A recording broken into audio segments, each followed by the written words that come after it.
Ahanba magtuda channel asigi maikidigi Mayambu Taramna ookchari. Ngasisu mapok langon mapan suba tangkak ama pududa laksari. Wari asi kari kamda pagi habado mayam puna taminaraba patungda. Comment section da adomadongi mud phongdokpiramo. Wari asi makha amuk tajalagi. Ramesh to ungduna family nongala pa phawba taniyaga paw phongna bangamtri phonsu switch off adum laikri. Mahak chingnari madudi chelurabasu mapa aduna manguda piningdra haibasi.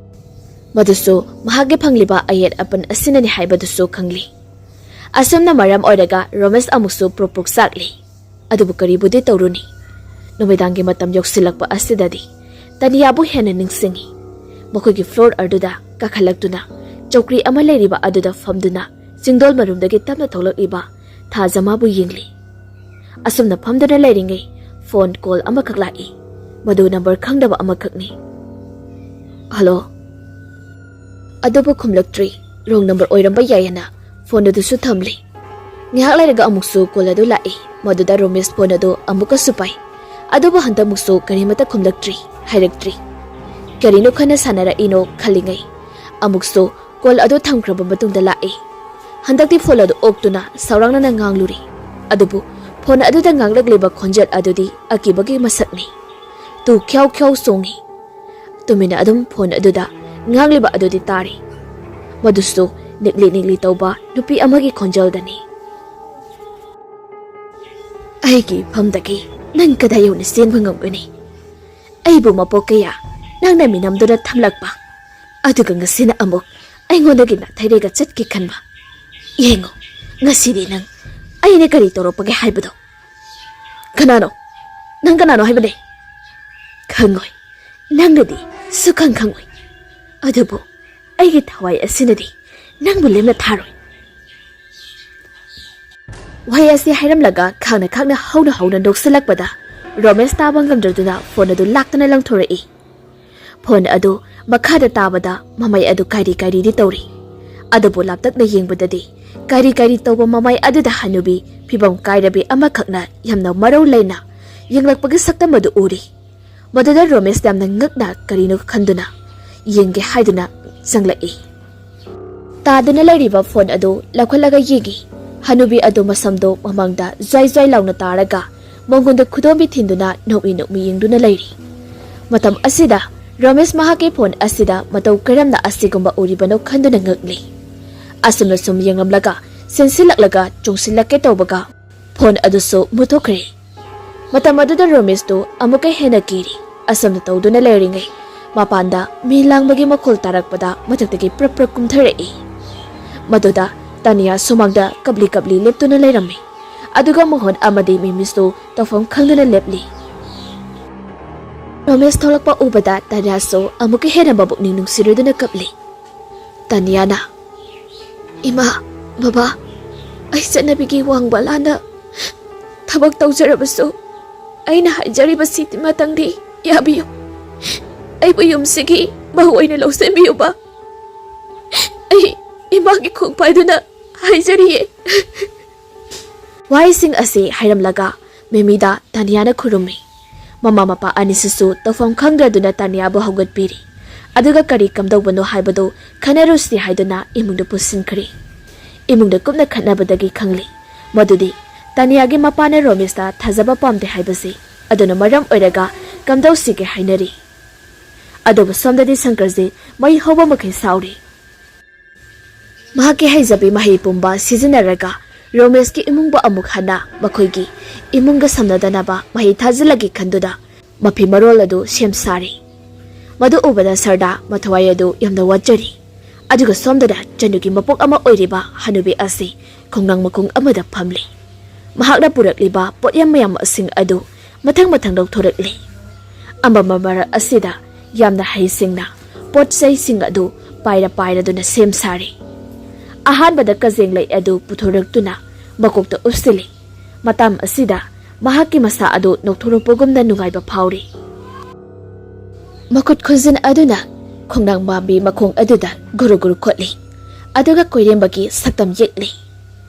Maduda mamit khana yengli aduga mahaki phibam ama mong tana phina semlaba matungda tapna hiptharai aduga mamitu ushilaga murum solai gyak solaba matungda mahake haksangdagi thawai adu paithorakli matam asida hanubi asi haksang asiri asiba amagumna taduna lehori asomna thawai asi paira lakpada lambida thainarakpa mising adu swai launa yengna hauri ubamakti udi asomna pairakpada lambida sankarjisto amama marak asida cycle thauduna lerami madu ubamaktada amuka hena tan chare khaladuna thawai adu thuni yangna paikhalakduna sankarjitki mamang oirapna machanupi magi sakphamda leptuna lei madu ubada sankarjiti ahanbada khangdurduna cycle adu khami tanyagi malaba sakpam aduna asomna kapna hairei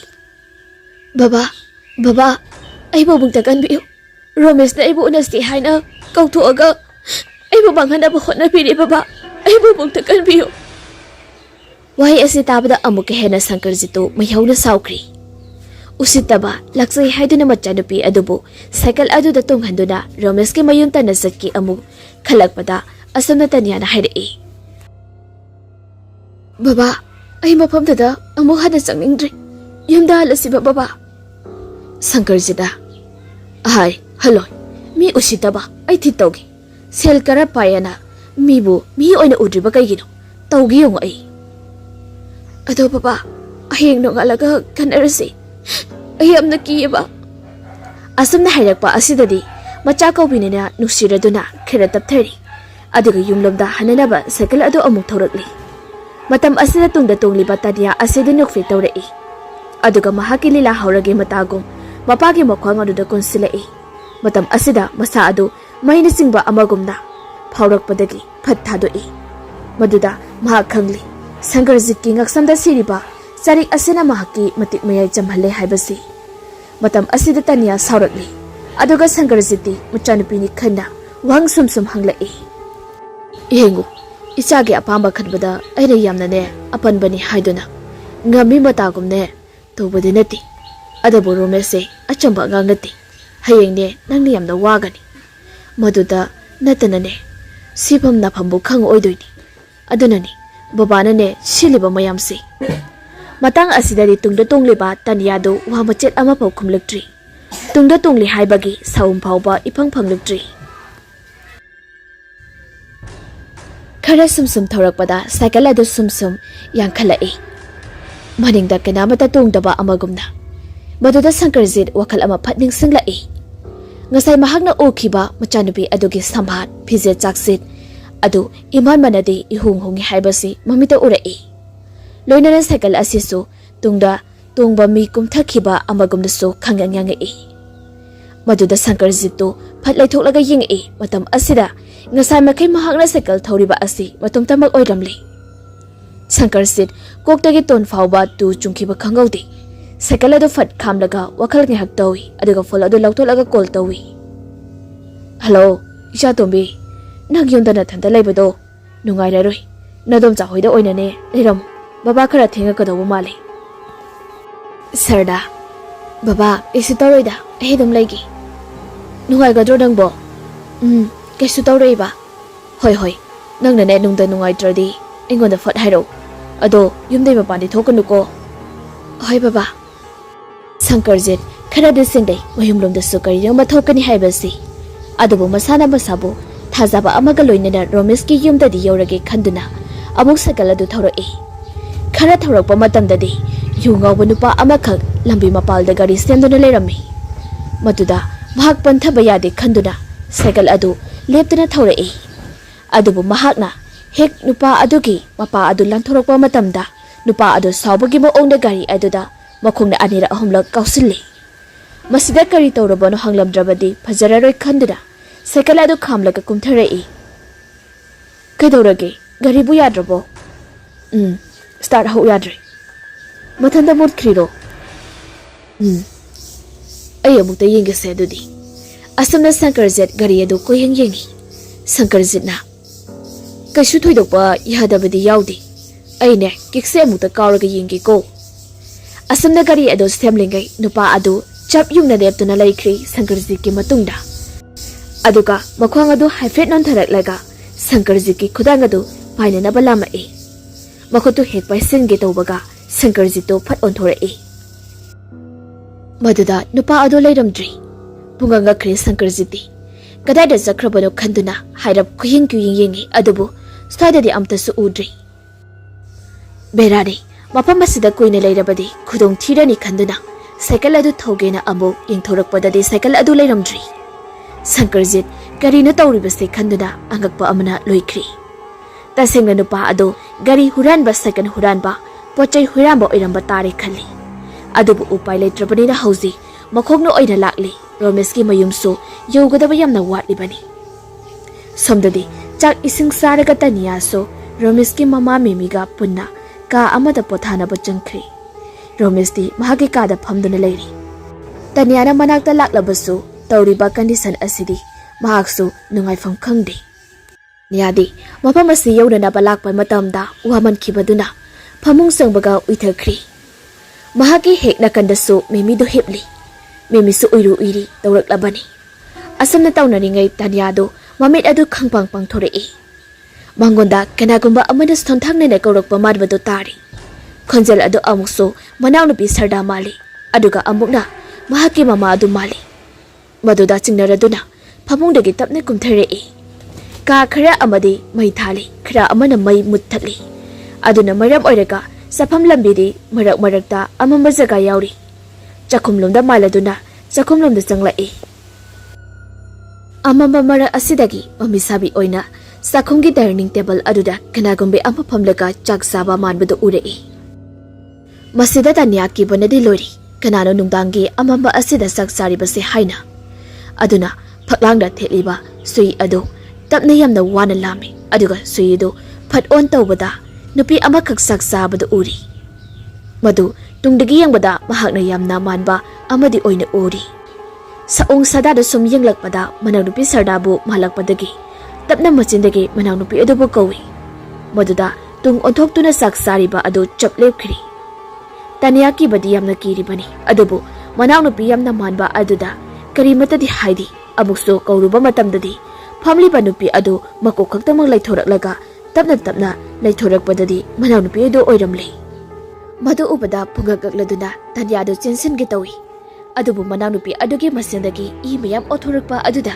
ꯇꯅꯤꯌꯥꯗꯨ ꯈꯪꯄ꯭ꯔꯦꯛ ꯈꯪꯗꯨꯅ ꯆꯞ ꯂꯦꯞꯄꯤ꯫ ꯋꯥ ꯂꯥꯟꯒꯔꯤꯃꯇ ꯉꯥꯡꯈꯤꯗ꯭ꯔꯤ꯫ ꯂꯥꯎ ꯈꯣꯡꯔꯤ ꯍꯥꯏꯕꯁꯨ ꯀꯥꯎꯔꯤ꯫ ꯑꯗꯨꯕꯨ ꯅꯨꯄꯤ ꯑꯁꯤ ꯃꯆꯤꯟꯗꯒꯤ E ꯊꯣꯛꯂꯛꯄ ꯈꯛꯇ ꯅꯠꯇꯅ ꯃꯃꯤꯠꯇꯒꯤ ꯏꯁꯨ ꯕꯤꯔꯤ ꯕꯤꯔꯤ ꯀꯥꯞꯊꯣꯔꯛꯏ꯫ ꯃꯇꯝ ꯑꯗꯨꯗ ꯔꯦꯛ ꯑꯃꯗꯤ ꯇꯦꯕꯜꯗ ꯊꯝꯂꯤꯕ ꯄꯣꯠꯆꯩ ꯃꯌꯥꯝꯁꯤꯡ ꯑꯗꯨ ꯈꯞ ꯈꯞ ꯆꯣꯡꯉꯤ꯫ ꯃꯩꯁꯨ ꯐꯠꯐꯥ ꯐꯠꯐꯥ ꯈꯞꯄ ꯍꯧꯔꯛꯏ꯫ ꯑꯗꯨꯒ ꯐꯝꯂꯤꯕ ꯅꯨꯄꯤ ꯑꯗꯨ ꯆꯧꯀ꯭ꯔꯤꯗꯒꯤ ꯃꯈꯣꯡ ꯑꯗꯨ ꯂꯩꯊꯣꯔꯛꯂꯒ ꯍꯧꯒꯠꯂꯛꯏ꯫ ꯃꯇꯝ ꯑꯁꯤꯗ ꯃꯅꯥꯎꯅꯨꯄꯤ ꯃꯥꯜꯂꯝꯕ ꯁꯑꯣꯡ ꯁꯕꯥꯟ ꯑꯗꯨ ꯁꯨꯝ ꯁꯨꯝ ꯅꯦꯝꯁꯤꯜꯂꯛꯇꯨꯅ ꯃꯍꯥꯛꯅ ꯃꯃꯥꯡꯗ ꯎꯈꯤꯕ ꯍꯅꯨꯕꯤ ꯑꯗꯨꯒꯤ ꯁꯛꯐꯝꯗꯨ ꯑꯣꯟꯊꯣꯔꯛꯂꯤ꯫ ꯃꯍꯥꯛꯅ ꯆꯪꯁꯤꯜꯂꯛꯄ ꯂꯝꯕꯤꯁꯤꯡ ꯑꯗꯨ ꯏꯒꯤ ꯏ ꯉꯥꯛꯇ ꯉꯥꯏꯈ꯭ꯔꯤ꯫ ꯃꯆꯤꯟ ꯑꯗꯨ ꯀꯥꯊꯣꯔꯛꯇꯨꯅ ꯃꯈꯨꯠꯇꯨꯁꯨ ꯊꯥꯛ ꯑꯃ ꯄꯥꯏꯔꯒ ꯇꯅꯤꯌꯥꯕꯨ ꯍꯥꯠꯂꯒꯦ ꯃꯇꯥꯒꯨꯝꯅ ꯆꯦꯟꯁꯤꯜꯂꯛꯄ ꯑꯁꯤꯗ ꯇꯅꯤꯌꯥ ꯍꯟꯗꯛꯇꯤ ꯀꯤꯃꯟꯕꯅ ꯍꯦꯟꯃꯟꯗꯨꯅ ꯃꯃꯤꯠꯇꯨ ꯎꯁꯤꯜꯂꯒ ꯃꯅꯥ ꯑꯗꯨ ꯃꯤꯟꯁꯤꯟꯗꯨꯅ ꯑꯃꯨꯔꯛ ꯑꯅꯤꯔꯛ ꯀꯟꯅ ꯀꯟꯅ ꯂꯥꯎꯔꯛꯏ꯫ ꯃꯇꯝ ꯑꯁꯤꯗ ꯐꯃꯨꯡꯗ ꯄꯣꯊꯥꯗꯨꯅ ꯍꯤꯞꯂꯤꯕ ꯈꯨꯗꯤꯡꯃꯛ ꯆꯦꯟꯊꯣꯔꯛꯏ꯫ ꯃꯦꯃꯤꯁꯨ ꯇꯅꯤꯌꯥ ꯂꯩꯔꯝꯗꯕ ꯑꯁꯤꯗ ꯆꯦꯟꯊꯣꯔꯛꯂꯒ ꯆꯥꯛꯈꯨꯝꯗ ꯇꯅꯤꯌꯥꯕꯨ ꯐꯝꯊꯗꯨꯅ ꯃꯃꯤꯠꯇꯨ ꯎꯏꯁꯤꯟꯗꯨꯅ ꯀꯞꯂꯒ ꯂꯩꯔꯝꯕ ꯑꯗꯨ ꯎꯕꯗ ꯄꯥꯈꯠꯇꯨꯅ ꯊꯦꯝꯕꯤꯔꯤ꯫ ꯔꯣꯃꯦꯁ ꯑꯃꯗꯤ ꯃꯣꯍꯟ ꯀꯩꯗꯧꯔꯕꯅꯣ ꯍꯥꯏꯗꯨꯅ ꯆꯥꯛꯈꯨꯝ ꯑꯁꯤꯗ ꯀꯣꯏꯌꯦꯡ ꯌꯦꯡꯂꯤ, ꯀꯣꯏꯆꯠ ꯆꯠꯂꯤ, ꯑꯗꯨꯕꯨ ꯀꯔꯤꯁꯨ ꯑꯍꯣꯡꯕꯗꯤ ꯎꯔꯝꯗꯦ꯫ ꯃꯦꯃꯤꯅ ꯀꯟꯅ ꯊꯦꯝꯗꯨꯅ ꯍꯧꯖꯤꯛꯇꯤ ꯇꯅꯤꯌꯥꯗꯨ ꯃꯃꯤꯠ ꯄꯥꯡꯊꯣꯔꯛꯂꯤ ꯀꯞꯅ ꯀꯞꯅ꯫ ꯑꯗꯨꯕꯨ ꯃꯍꯥꯛꯅ ꯃꯃꯤꯠ ꯄꯥꯡꯊꯣꯔꯛꯄ ꯃꯇꯝ ꯑꯁꯤꯗꯗꯤ ꯃꯍꯥꯛꯅ ꯎꯈꯤꯕ ꯄꯨꯝꯕ ꯑꯗꯨ ꯂꯩꯔꯝꯗꯕ ꯑꯗꯨꯗ ꯄꯨꯡꯉꯛ ꯉꯛꯈ꯭ꯔꯤ ꯃꯁꯥ ꯑꯗꯨ꯫ ꯃꯈꯨꯠ ꯑꯗꯨ ꯊꯤꯜꯂꯗꯨꯅ ꯃꯍꯥꯛꯅ ꯎꯈꯤꯕ ꯄꯨꯝꯕꯗꯨ ꯇꯝꯅꯅꯕ ꯍꯣꯠꯅꯔꯤ꯫ ꯑꯗꯨꯕꯨ ꯊꯨꯀꯠꯄ ꯄꯥꯈꯠꯈꯤꯕ ꯍꯦꯟꯃꯟꯈꯤꯕꯗꯒꯤ ꯃꯆꯤꯟꯂꯒꯤ ꯈꯣꯟꯖꯦꯜꯗꯤ ꯑꯃꯠꯇ ꯊꯣꯛꯇ꯭ꯔꯤ꯫ ꯃꯇꯧ ꯑꯁꯤ ꯃꯈꯣꯏ ꯄꯨꯝꯅꯃꯛ ꯆꯤꯡꯅꯔꯗꯨꯅ ꯃꯩꯈꯦꯠ ꯑꯃ ꯇꯧꯔꯒ ꯃꯩ ꯑꯣꯛꯊꯣꯛꯂꯤ, ꯑꯗꯨꯒ ꯑꯃꯨꯛ ꯐꯃꯨꯡꯗ ꯄꯨꯁꯤꯟꯕꯤꯈ꯭ꯔꯤ꯫ ꯔꯣꯃꯦꯁꯇꯤ ꯃꯇꯧ ꯑꯁꯤꯗ ꯃꯊꯋꯥꯏ ꯌꯥꯝꯅ ꯅꯨꯡꯉꯥꯏꯇ꯭ꯔꯤ꯫ ꯏꯃꯨꯡꯁꯤꯗ ꯐꯥꯎꯕ ꯃꯐꯝ ꯃꯔꯥꯡ ꯈꯪꯗꯕ ꯊꯋꯥꯏ ꯑꯁꯤꯅ ꯃꯄꯥꯡꯒꯜ ꯂꯩꯅ ꯂꯥꯛꯅꯔꯛꯄ ꯑꯁꯤꯗꯗꯤ ꯄꯦꯟꯗ꯭ꯔꯗꯨꯅ ꯆꯥꯛꯈꯨꯝ ꯑꯁꯤꯗ ꯀꯣꯏꯆꯠ ꯆꯠꯇꯨꯅ ꯀꯨꯌꯦꯡ ꯌꯦꯡꯉꯤ꯫ ꯁꯣꯝꯗꯅ ꯁꯪꯀꯔꯖꯤꯠ ꯆꯠꯄꯒꯤ ꯌꯧꯕ ꯅꯥꯏꯗ꯭ꯔꯤ, ꯑꯗꯨꯕꯨ ꯂꯦꯞꯇꯅ ꯂꯥꯛꯄꯅꯤꯅ ꯍꯧꯖꯤꯛꯇꯤ ꯔꯣꯃꯦꯁꯀꯤ ꯂꯩꯀꯥꯏꯒꯤ ꯂꯩꯔꯛꯇꯨ ꯆꯪꯕ ꯍꯧꯔꯛꯂꯤ꯫ ꯃꯇꯝ ꯑꯁꯤꯗ ꯁ꯭ꯇ꯭ꯔꯤꯞ ꯂꯦꯝꯕꯨꯗꯤ ꯂꯣꯏꯅ ꯊꯥꯜꯂꯤꯕꯅꯤ꯫ ꯈꯔ ꯈꯔꯗꯤ ꯉꯥꯜꯂꯤ, ꯑꯗꯨꯕꯨ ꯕ꯭ꯂꯕ ꯑꯃꯒ ꯑꯃꯒ ꯈꯔ ꯈꯔ lapnabanina marak-maraktadi kaya ngandi mamli tawi. Thengzilakpa pung 8 henkraba matungina lambi asi mi kanamatadi satnadri. Khara sumsanglakpada hainaba mafam thongal adu yaurakli. Kari matang khandrabasu Sankarjit atanbadi phawi. Aduna hek asongba thongal aduda hek yengsiluri. Amamba thongal aduda mi amakak leptuna leirami. Maduda Sankarjito khongthangdu khajik tapthai. Maramdi mi adu karigidama amamba asida leplibano khanjili. Tanja asida mamangda gari macha ama thawzalai. Maduda Sankarjit mamai adu haipet leithoi. Mangal aduda adubu amuk laisilakpadadi mi adu leiramdri. Madugi mahut tunglomda chumchung leptuna leihori. Maduda Sankarjit khamprek khangi. Achamba madinatri khanduna mangaksamda siriba charik adu paiduna murum soli. Aduga mamai adu fat laisilakpada yu ngaba nupa ama hari mahaki mamangda leptuna mahakpu yingduna leirami. Madu ubada Sankarjito amuk atanba phawrei. Adubu karisu tawdaba saduna chapam thokpa adum chatli. Mahayek yoksilakpaga yu ngaba aduna sumna hairei. Nangdi yam singina. Sankarjit chaplepi. Aduga yu ngaba aduda yingi. Yu ngaba adu sonok fe tawrei. Aduga wadu makha tarei.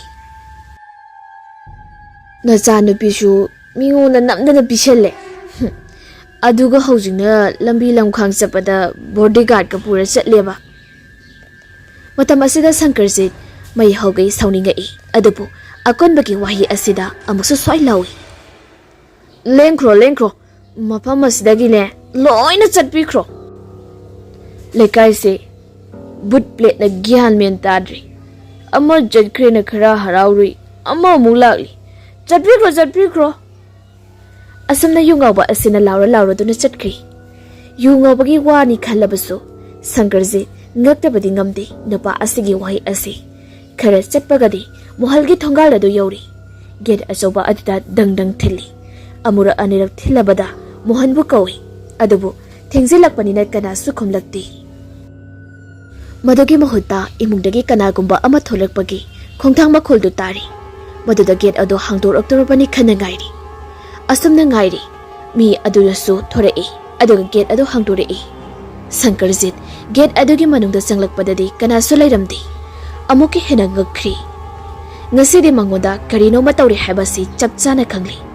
Asumna koyeng yenglaga changlakpada floor mathakta hanubi amakhak mokhang koli leptura leiribadu uri. Maduda munni yengi. Hanubi adu nofet tawraga pillar amagi marumda changduna mangkri. Handakti Sankarjit tasengna kiri. Aduna maram oiraga mangaksamda thiriba sarik adu furit mathakta lauthoraklaga thammi. Aduga makhutuna maraga murum soli. Aduga mangolduda kakhalakli. Thongjin mapan aduda dang thilli. Amura anirak thinbada tadi.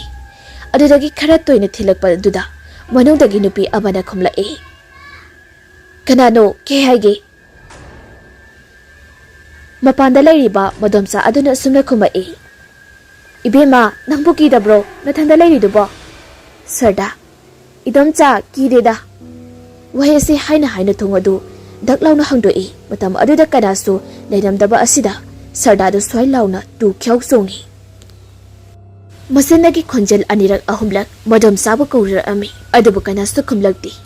Matam asida khangli mangoda atamnana ki halak habasi. Aduna maram araga thong adu lonsana bahotnai adubu makhada nungdum amada palli. Madu pakthaduna inthoi. Aduga dum khulakpa matamdadi madomsa adu nomi dari mapada aduda leptuna lerami. Sarda khampe khangda asumne kawi. Ima khangine. Madomsa adu maithongda amata hongda momon tawduna mangoda yengduna leri. Maduda amuksu chingneraduna sardan hangei. Kedoragi domcha chango. Handa muksu kari mata khomda tamna makhungadu thangzalai. Matang asidadi sarda kibai hemaladuna pakhatna madomchabu anira ahomlak sung kawi. Adubu sukung khomdana tamna sangsilakpa asidadi kimbaladuna thong adu gamlauna thingzali.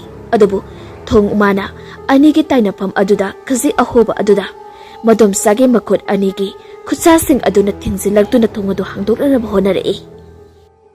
Madu honarakpada thong adu khazi kaba aduda mamito lauthokduna nokfet tawna madomcha aduna yamna naksinanaba sardada ꯌꯦꯡꯂꯛꯄꯗ ꯁꯔꯗꯥꯗꯣ ꯑꯗꯨꯛꯀꯤ ꯃꯇꯤꯛ ꯀꯤꯔꯤ ꯏꯕ ꯍꯦꯃꯜꯂꯗꯨꯅ ꯀꯣꯏꯂꯥꯎ ꯂꯥꯎꯕ ꯍꯧꯔꯛꯏ ꯊꯣꯡ ꯑꯁꯤꯁꯨ ꯂꯣꯟꯁꯤꯟꯅꯅꯕ ꯀꯟꯅ ꯍꯣꯠꯅꯔꯤ ꯑꯗꯨꯒ ꯃꯄꯥꯟꯗꯒꯤꯅ ꯃꯗꯣꯝꯆꯥꯔ ꯀꯅꯥꯅꯣ ꯈꯪꯗꯕ ꯑꯁꯤꯅ ꯊꯣꯡ ꯍꯥꯡꯗꯣꯛꯅꯅꯕ ꯀꯟꯅ ꯍꯣꯠꯅꯔꯤ ꯑꯁꯨꯝꯅ ꯃꯍꯥꯛꯅ ꯀꯟꯅ ꯂꯥꯎꯕ ꯑꯁꯤꯗꯗꯤ ꯌꯨꯝꯊꯪꯅꯅ ꯂꯩꯔꯤꯕ ꯃꯗꯣꯝꯆꯥꯗꯨ ꯈꯪꯕꯣꯏ ꯂꯥꯛꯄꯣꯏ ꯆꯦꯟꯊꯣꯔꯛꯏ ꯑꯗꯨꯒ ꯃꯪꯒꯣꯟꯗꯨꯗ ꯂꯦꯞꯂꯒ ꯀꯧꯔꯛꯏ ꯑꯗꯨꯒ ꯑꯃꯨꯛꯁꯨ ꯆꯦꯟꯁꯤꯜꯂꯛꯂꯒ ꯊꯣꯡ ꯑꯗꯨ ꯍꯥꯡꯗꯣꯛꯅꯕ ꯍꯣꯠꯅꯩ ꯑꯗꯨꯕꯨ ꯁꯔꯗꯥꯗꯤ ꯊꯣꯡ ꯑꯗꯨ ꯍꯥꯡꯗꯣꯛꯅꯅꯕ ꯍꯣꯠꯅꯔꯤꯕ ꯑꯗꯨ ꯃꯗꯣꯝꯆꯥ ꯅꯠꯇ꯭ꯔꯦ ꯈꯟꯗꯨꯅ ꯀꯟꯅ ꯊꯤꯡꯖꯤꯟꯅꯕ ꯍꯣꯠꯅꯩ ꯑꯗꯨꯒ ꯃꯈꯨꯔꯥ ꯑꯁꯨ ꯆꯦꯟꯁꯤꯜꯂꯛꯂꯒ ꯊꯣꯡ ꯑꯗꯨ ꯍꯥꯡꯗꯣꯛꯅꯅꯕ ꯍꯥꯏꯔꯛꯄꯗꯒꯤ ꯁꯔꯗꯥ ꯍꯟꯗꯛꯃꯨꯛꯇꯤ ꯑꯁꯦꯡꯕ ꯑꯣꯏꯔ ꯃꯥꯜꯂꯦ ꯈꯟꯗꯨꯅ ꯊꯣꯡ ꯑꯗꯨ ꯍꯥꯡꯗꯣꯔꯛꯏ ꯃꯗꯨꯗ ꯀꯤꯕ ꯍꯦꯟꯃꯟꯈꯤꯕꯗꯒꯤ ꯈꯥꯡꯕ ꯉꯝꯗ꯭ꯔꯗꯨꯅ ꯀꯞꯂꯗꯨꯅ ꯃꯗꯣꯝꯆꯥꯗ ꯀꯣꯟꯁꯤꯜꯂꯤ ꯃꯈꯨꯔꯥ ꯑꯗꯨꯗꯤ ꯏꯃꯨꯡꯗ ꯆꯪꯗꯨꯅ ꯀꯔꯤ ꯇꯧꯔꯕꯅꯣ ꯍꯥꯏꯗꯨꯅ ꯀꯥ ꯈꯨꯗꯤꯡ ꯆꯪꯗꯨꯅ ꯀꯣꯌꯦꯡ ꯌꯦꯡꯉꯤ ꯃꯇꯥꯡ ꯑꯁꯤꯗ ꯈꯪꯂꯤ ꯑꯉꯥꯡ ꯑꯁꯤ ꯁꯣꯏꯗꯅ ꯑꯀꯤ ꯑꯈꯪ ꯇꯧꯔꯝꯂꯅꯤ ꯍꯥꯏꯗꯨꯅ ꯑꯁꯣꯝꯅ ꯃꯈꯣꯏ ꯑꯅꯤꯅ ꯁꯔꯗꯥꯕꯨ ꯄꯨꯗꯨꯅ ꯃꯈꯣꯏꯒꯤ ꯌꯨꯝꯗ ꯆꯪꯈ꯭ꯔꯤ ꯑꯗꯨꯕꯨ ꯃꯥꯡꯒꯣꯟꯒꯤ ꯐꯩꯔꯦꯟ ꯑꯗꯨꯗ ꯂꯦꯞꯇꯨꯅ ꯂꯩꯔꯨꯔꯨꯕ ꯍꯅꯨꯕꯤ ꯑꯁꯤꯗꯤ ꯇꯞꯅ ꯐꯛꯂꯥꯡꯗ ꯅꯞꯂꯗꯨꯅ ꯀꯨꯝꯊꯔꯛꯏ ꯑꯗꯨꯒ ꯃꯈꯣꯏꯅ ꯆꯪꯈꯤꯕ ꯑꯗꯨ ꯌꯦꯡꯗꯨꯅ ꯅꯣꯛꯐꯦꯠ ꯇꯧꯔꯒ ꯏꯃꯨꯡ ꯑꯗꯨꯗ ꯆꯪꯖꯈ꯭ꯔꯤ ꯏꯃꯨꯡ ꯌꯧꯈꯤꯕꯒ ꯃꯄꯥꯒꯤ ꯎꯄꯨ ꯑꯗꯨ ꯐꯥꯛꯇꯨꯅ ꯀꯔꯤꯅꯣ ꯈꯔ ꯊꯤꯔꯤ ꯑꯔꯩꯕ ꯄꯣꯠꯆꯩ ꯂꯣꯏꯅꯃꯛ ꯐꯥꯛꯇꯨꯅ ꯊꯤꯔꯕ ꯃꯇꯨꯡꯗ ꯃꯄꯥꯒꯤ ꯐꯣꯇꯣ ꯑꯗꯨ ꯊꯦꯡꯅꯔꯤ ꯃꯗꯨ ꯐꯣꯇꯣ ꯑꯗු ꯃꯨꯁꯤꯟ ꯃꯨꯕ ꯃꯌꯥ ꯑꯗꯨ ꯍꯤꯒꯠꯂꯒ ꯀꯟꯅ ꯅꯣꯛꯂꯤ ꯁꯣꯝꯗꯅ ꯁꯪꯀꯔꯖꯤꯠꯇꯨ ꯊꯣꯡ ꯑꯗꯨ ꯊꯤꯟꯅ ꯖꯤꯡ ꯂꯥꯎꯕ ꯍꯧꯔꯛꯏ ꯃꯁꯥ ꯑꯗꯨ ꯃꯀꯣꯛꯇꯨꯁꯨ ꯉꯥꯎꯔꯤ ꯇꯧꯔꯛꯂꯝꯃꯤ ꯃꯃꯤꯠꯇꯨꯁꯨ ꯕ꯭ꯂꯔ ꯆꯠꯄꯗꯒꯤ ꯃꯁꯥ ꯑꯗꯨ ꯍꯥꯏꯔꯤ ꯇꯧꯔꯤ ꯇꯥꯟꯖꯥ ꯑꯁꯤꯗ ꯃꯣꯍꯟꯁꯨ ꯇꯥꯟ ꯆꯥꯗꯅ ꯍꯦꯛ ꯊꯣꯔꯛꯏ ꯊꯣꯡ ꯑꯗꯨ ꯍꯥꯡꯗꯣꯛꯑꯒ ꯃꯍꯥꯛꯅ ꯊꯣꯔꯛꯄ ꯃꯇꯝꯗ ꯁꯪꯀꯔꯖꯤꯠꯀꯤ ꯐꯤꯕꯝ ꯑꯗꯨ ꯎꯕꯗ ꯇꯨꯒꯗꯧꯔꯕ ꯍꯥꯏꯗꯨꯅ ꯆꯤꯟꯁꯤꯜꯂꯒ ꯂꯦꯡꯒꯣꯜꯂꯤ ꯃꯇꯝ ꯑꯁꯤꯗ ꯂꯝꯕꯤ ꯂꯝꯍꯥꯡꯅꯗꯨꯅ ꯁꯤꯠꯂꯝꯕ ꯑꯃꯨꯕ ꯅꯨꯡꯁꯤꯠ ꯑꯃ ꯊꯨꯅ ꯌꯥꯡꯅ ꯁꯤꯖꯤꯜꯂꯛꯇꯨꯅ ꯃꯣꯍꯟꯒꯤ ꯒꯦꯠꯀꯤ ꯑꯁꯤ ꯐꯥꯎꯖꯤꯜꯂꯛꯂꯒ ꯁꯪꯀꯔꯖꯤꯠꯀꯤ ꯃꯁꯥꯗ ꯌꯩꯁꯤꯜꯂꯛꯄꯗ ꯃꯉꯛꯁꯝꯗ ꯁꯤꯔꯤꯕ ꯆꯔꯤꯛ ꯑꯗꯨ ꯇꯠꯇꯨꯅ ꯂꯩꯃꯥꯏꯗ ꯇꯥꯔꯛꯏ ꯃꯗꯨꯗꯁꯨ ꯁꯪꯀꯔꯖꯤꯠ ꯃꯃꯤꯠ ꯑꯗꯨ ꯉꯧꯔꯨꯅꯕ ꯁꯠ ꯀꯥꯔꯝꯂꯒ ꯍꯟꯖꯤꯟꯈ꯭ꯔꯤ ꯑꯗꯨꯒ ꯋꯥꯈꯜ ꯂꯥꯛꯄꯒꯨꯝꯅ ꯃꯁꯥ ꯑꯗꯨ ꯁꯦꯝ ꯁꯥꯔꯒ ꯍꯥꯏꯔꯛꯏ ꯃꯣꯍꯟ ꯏꯆꯥꯅꯨꯄꯤ ꯂꯥꯛꯄ꯭ꯔꯥ ꯇꯟꯖꯥ ꯑꯁꯤꯗ ꯇꯞꯅ ꯃꯤꯃꯤꯁꯨ ꯊꯣꯔꯛꯏ ꯃꯣꯍꯟ ꯃꯤꯃꯤꯗ ꯍꯥꯏꯐꯦꯠ ꯌꯦꯡꯉꯤ ꯑꯗꯨꯒ ꯍꯥꯏꯔꯛꯏ ꯂꯥꯛꯑꯣ ꯏꯃꯨꯡꯗ ꯆꯪꯁꯤ ꯁꯪꯀꯔꯖꯤꯠ ꯆꯪꯉꯣꯏ ꯁꯪꯀꯔꯖꯤꯠꯇꯨ ꯈꯔ ꯁꯥꯎꯅꯤꯡꯕ ꯃꯥꯜꯂꯤ ꯂꯥꯛꯑꯣ ꯆꯪꯁꯤ ꯊꯦꯡꯁꯨ ꯊꯦꯡꯉꯤ ꯃꯤꯅ ꯎꯔꯒ ꯐꯖꯗꯦ ꯑꯩ ꯆꯪꯉꯣꯏ ꯃꯍꯥꯛꯅ ꯆꯪꯉꯣꯏ ꯍꯥꯏꯔꯤꯕꯁꯤ ꯑꯇꯩꯒꯤ ꯅꯠꯇꯦ ꯍꯧꯖꯤꯛꯇ ꯇꯠꯇꯨꯅ ꯇꯥꯈꯤꯕ ꯆꯔꯤꯛ ꯑꯗꯨ ꯃꯣꯍꯟꯅ ꯄꯥꯏꯗꯨꯅ ꯂꯩꯔꯤ ꯑꯗꯨꯅ ꯃꯔꯝ ꯑꯣꯏꯔꯒ ꯁꯪꯕ ꯉꯝꯗꯕꯅꯤ ꯑꯗꯨꯒ ꯆꯔꯤꯛꯇꯨꯁꯨ ꯃꯔꯨ ꯈꯔꯁꯨ ꯂꯩꯃꯥꯏꯗ ꯇꯥꯈ꯭ꯔꯕꯅꯤ ꯇꯟꯖꯥ ꯍꯦꯛ ꯆꯥꯅꯅ ꯑꯁꯨꯝꯅ ꯍꯥꯏꯔꯛꯏ ꯃꯣꯍꯟꯅ ꯃꯤꯃꯤ ꯆꯔꯤꯛ ꯑꯁꯤ ꯆꯥꯔꯤ ꯑꯃꯨꯛꯇ ꯈꯨꯟꯖꯤꯜꯂꯨ ꯑꯗꯨꯒ ꯁꯝꯖꯤꯟꯁꯤ ꯆꯔꯤꯛꯁꯤ ꯁꯤꯗꯁꯨ ꯂꯩꯔꯤ ꯑꯁꯤ ꯍꯥꯏꯕꯗꯒꯤ ꯃꯦꯃꯤ ꯆꯔꯤꯛꯁꯤꯡ ꯑꯗꯨ ꯃꯔꯨ ꯈꯨꯟꯖꯤꯜꯂꯤ ꯑꯗꯨꯒ ꯄꯥꯏꯗꯨꯅ ꯏꯃꯨꯡꯗ ꯆꯪꯈ꯭ꯔꯤ ꯃꯇꯝ ꯑꯁꯤꯗꯗꯤ ꯁꯪꯀꯔꯖꯤꯠꯁꯨ ꯇꯞꯅ ꯆꯪꯅꯤꯡꯕꯒꯤ ꯃꯑꯣꯡ ꯇꯧꯔꯛꯄꯗꯒꯤ ꯃꯣꯍꯟꯅ ꯄꯨꯁꯤꯟꯗꯨꯅ ꯆꯪꯂꯛꯏ ꯑꯗꯨꯒ ꯗ꯭ꯔꯣꯌꯤꯡ ꯔꯨꯝ ꯑꯗꯨꯗ ꯄꯨꯟꯅ ꯐꯝꯃꯤꯟꯅꯩ ꯔꯣꯃꯦꯁꯇꯨ ꯊꯣꯛꯂꯛꯏ ꯑꯗꯨꯒ ꯃꯣꯍꯟꯅ ꯑꯁꯨꯝꯅ ꯋꯥ ꯍꯧꯗꯣꯔꯛꯏ ꯁꯪꯀꯔ ꯑꯩ ꯀꯔꯤꯁꯨ ꯑꯔꯥꯟꯕ ꯋꯥꯈꯜ ꯑꯃꯠꯇ ꯈꯟꯕꯗꯤ ꯂꯩꯇꯦ ꯏꯆꯥꯁꯤꯡꯅ ꯄꯥꯝꯖꯔꯕꯅꯤꯅ ꯑꯩ ꯃꯇꯥꯡ ꯑꯁꯤꯗꯗꯤ ꯃꯈꯣꯏꯒꯤꯗꯃꯛꯇ ꯌꯥꯏꯐ ꯊꯧꯅꯤꯡꯉꯤꯁꯤ ꯍꯥꯏꯅꯤꯡꯉꯤ ꯑꯩ ꯏꯆꯥꯒꯤ ꯑꯄꯥꯝꯕ ꯈꯪꯏ ꯑꯗꯨꯕꯨ ꯏꯃꯨꯡ ꯔꯣꯃꯦꯁꯇꯗꯤ ꯏꯆꯥꯁꯤ ꯊꯥꯖꯕ ꯑꯩ ꯁꯨꯄꯥꯝ ꯄꯥꯝꯗꯦ ꯔꯣꯃꯦꯁ ꯋꯥꯍꯩ ꯑꯗꯨꯗ ꯅꯨꯡꯉꯥꯏꯇꯕ ꯑꯃꯗꯤ ꯁꯥꯎꯅꯤꯡꯕ ꯐꯥꯎꯏ ꯑꯗꯨꯕꯨ ꯀꯔꯤꯕꯨꯗꯤ ꯍꯥꯏꯔꯨꯅꯤ ꯃꯣꯍꯟꯅ ꯑꯗꯣ ꯃꯤ ꯀꯅꯥꯁꯨ ꯌꯥꯎꯕ ꯅꯠꯇꯦ ꯗꯣꯡ ꯍꯦꯛꯇ ꯍꯥꯏꯅꯁꯤ ꯏꯆꯥꯁꯤ ꯁꯣꯝꯅ ꯏꯌꯥ ꯑꯣꯏꯕ ꯄꯥꯝꯗ꯭ꯔꯤꯕꯁꯤꯕꯨ ꯀꯔꯤ ꯃꯔꯝꯒꯤꯅꯣ ꯈꯪꯍꯟꯕꯤꯔꯝꯃꯨ ꯃꯔꯝ ꯍꯥꯏꯕꯕꯨ ꯅꯍꯥꯛꯀꯤꯗꯤ ꯂꯥꯏꯗ ꯅꯤꯖꯔꯒ ꯄꯣꯛꯄꯅꯤ ꯑꯗꯨꯒ ꯑꯩꯒꯤꯅ ꯏꯁꯣꯔꯅ ꯑꯩꯒꯤꯗꯃꯛ ꯇꯝꯕꯤꯔꯛꯄꯅꯤ ꯋꯥꯍꯩ ꯑꯁꯤꯒꯤ ꯅꯨꯡꯒꯤ ꯑꯥꯔꯊ ꯆꯞ ꯆꯥꯅ ꯈꯪꯂꯕ ꯃꯣꯍꯟ ꯃꯩ ꯍꯧꯕ ꯃꯈꯩꯗ ꯁꯥꯎꯅꯤꯡꯂꯕꯅꯤ ꯑꯗꯨꯕꯨ ꯃꯥꯏꯊꯣꯡꯗꯗꯤ ꯃꯗꯨꯒꯤ ꯃꯃꯤ ꯑꯗꯨ ꯃꯆꯦꯠ ꯑꯃꯠꯇ ꯎꯠꯇꯦ ꯔꯣꯃꯦꯁ ꯃꯥꯁꯨ ꯁꯥꯎꯅꯤꯡꯂꯕꯅꯤ ꯃꯣꯍꯟꯅ ꯐꯔꯦ ꯑꯗꯨ ꯑꯣꯏꯔꯒꯗꯤ ꯁꯣꯝꯒꯤ ꯑꯄꯥꯝꯕꯗꯣ ꯑꯩ ꯌꯦꯠꯂꯔꯣꯏ ꯑꯗꯨꯕꯨ ꯅꯆꯥꯅꯨꯄꯤ ꯑꯁꯤꯅꯗꯤꯅꯦ ꯉꯁꯤꯁꯨ ꯃꯈꯣꯡꯅ ꯊꯣꯡꯅ ꯃꯐꯝ ꯑꯁꯤꯗ ꯂꯥꯛꯄꯅꯤ ꯄꯨꯕꯤꯈ꯭ꯔꯣ ꯅꯆꯥꯅꯨꯄꯤ ꯑꯗꯨꯒꯤ ꯈꯜꯂꯨꯔꯕꯗꯤ ꯌꯥꯝꯅ ꯅꯨꯡꯉꯥꯏꯇꯦ ꯑꯗꯨꯕꯨ ꯀꯩꯗꯧꯅꯤ ꯉꯥꯏꯁꯦꯟ ꯑꯣꯏꯒꯗꯕ ꯑꯩꯈꯣꯏꯅ ꯂꯦꯞꯄ ꯉꯝꯗ꯭ꯔꯕꯗ ꯑꯁꯤ ꯍꯥꯏꯔꯝꯂꯒ ꯃꯣꯍꯟꯗꯨ ꯐꯨꯛ ꯍꯧꯒꯠꯈꯤ ꯑꯗꯨꯕꯨ ꯁꯪꯀꯔꯖꯤꯠꯇꯤ ꯃꯃꯥꯏ ꯃꯃꯤꯠ ꯑꯗꯨ ꯀꯩꯅꯣꯝꯃ ꯏꯇꯧ ꯇꯧꯔꯤ ꯉꯁꯤꯒꯤꯗꯤ ꯃꯇꯥꯡ ꯑꯁꯤꯗ ꯋꯥꯔꯤ ꯑꯁꯤ ꯂꯣꯏꯖꯔꯤ ꯍꯌꯦꯡ ꯑꯃꯨꯛ ꯃꯈꯥ ꯑꯃꯨꯛ ꯄꯨꯗꯨꯅ ꯂꯥꯛꯆꯒꯦ ꯉꯁꯤꯒꯤꯗꯤ ꯀꯥꯏꯅꯕꯤꯗ ꯅꯤꯖꯔꯤ